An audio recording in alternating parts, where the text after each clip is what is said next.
Former Bangladesh Prime Minister Sheikh Hasina is ready to head back to her country irrespective of what happens to her. She is currently in exile in India. Dhaka court has already sentenced her to death in absentia. The Bangladesh government wants her to be arrested as soon as she lands. And now, in an explosive claim, reports suggest that she may be assassinated on arrival. Bangladeshi outlets citing intelligence sources claim Pakistan's ISI, working through a Lashkar-e-Taiba cell, is preparing a suicide squad and a car bomb disguised as a press vehicle, timed for the moment she returns to Bangladesh. The claims surface amid reports of heightened security alerts in Dhaka, sporadic explosive devices recoveries, and concerns over radical elements filling political vacuums. Now, in this mix, add the return of Sheikh Hasina to Bangladesh, who fled to India exactly 2 years ago following a student-led uprising. The question is if this is a real active threat or political theatre dressed up as intelligence. Does Pakistan's spy agency want to kill Hasina, and why? And why does Hasina want to return to a country that wants her dead? Let's dive in.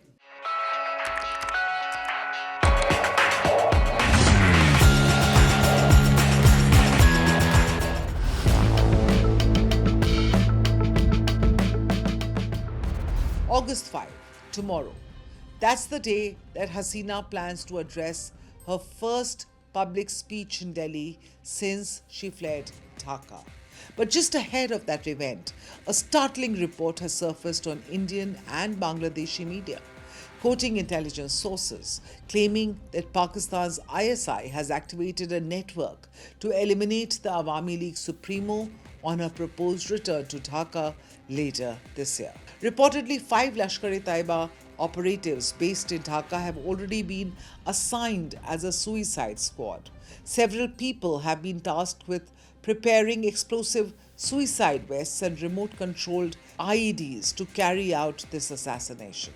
The reports offer further details. They allege that a vehicle carrying press stickers could be used as a car bomb to breach security and target crowds expected to welcome Hasina at the airport or along her route. Now, these claims have not been independently verified by publicly available evidence, and no official intelligence agency in India or Bangladesh has publicly confirmed the plot.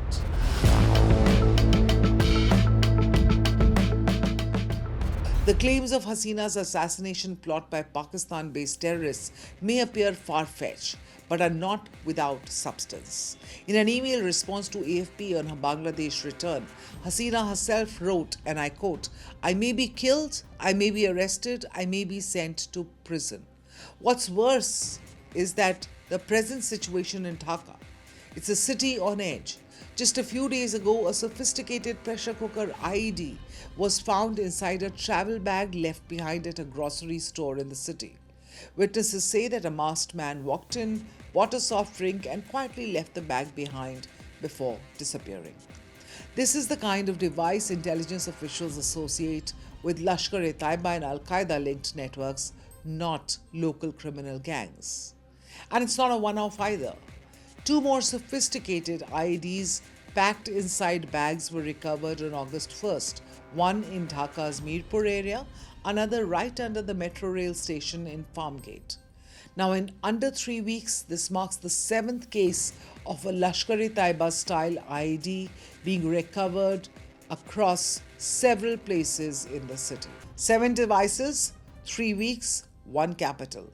Whether or not these bombs are directly linked to a plot against Hasina, the pattern is impossible to ignore. A sudden, concentrated spike in exactly the kind of explosive tradecraft linked to the same terror network, now accused of planning her assassination.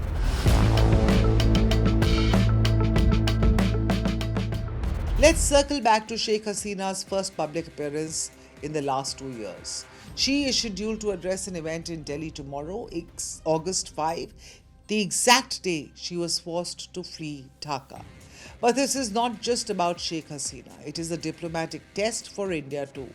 Since Hasina took refuge in India after fleeing Bangladesh, Dhaka has repeatedly demanded her extradition. India has handled the issue cautiously, trying to preserve ties while avoiding direct involvement in Bangladesh's domestic politics. But now Hasina's first proposed public appearance in India has created fresh tensions. Bangladeshi officials have warned that political activities from Indian soil could strain bilateral relations further, while India maintains, of course, that Hasina is staying here on humanitarian grounds. Now, what's playing out here is bigger than one leader's homecoming. Dhaka now has a banned opposition party, a death sentence waiting to be enforced, and a minister publicly promising arrest, and 7 sophisticated IED devices in 3 weeks, all converging around the same event: Sheikh Hasina's return to Bangladesh. It is also a test of India's decision to shelter her, one that was always a quiet diplomatic complication and is now edging towards a very public one. If Hasina's homecoming triggers violence, an attack, mass unrest, or a chaotic arrest, the shockwaves will not stay inside Bangladesh's borders. They'll land squarely on India's doorstep, right at the moment when ties between the two neighbors are only just beginning to find their footing again. This is Times Axis. I'm Aditi Prasad. Click on the bell icon to like and subscribe and never miss an update.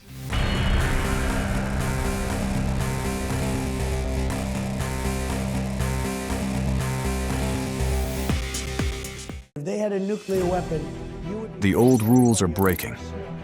Alliances are shifting. Apologize again to the victims of the paedophile Jeffrey Epstein. Wars are redrawing maps. Oil routes can shake economies overnight. One election in America can impact markets in Mumbai. no tax on tips. One move by China can alter the balance in Asia. One conflict in West Asia can hit every Indian household. This is no longer a distant story. This is our story. Your story. Because for the first time in decades, India is not watching from the sidelines. India is rising. India is negotiating. India is balancing rivals. India is building military strength. India is shaping trade routes. India is becoming central to the new global order. And yet, most global news is still told through someone else's lens. Washington's lens, Beijing's lens, London's lens. But where is India's lens? Where is the platform that explains the world from our perspective?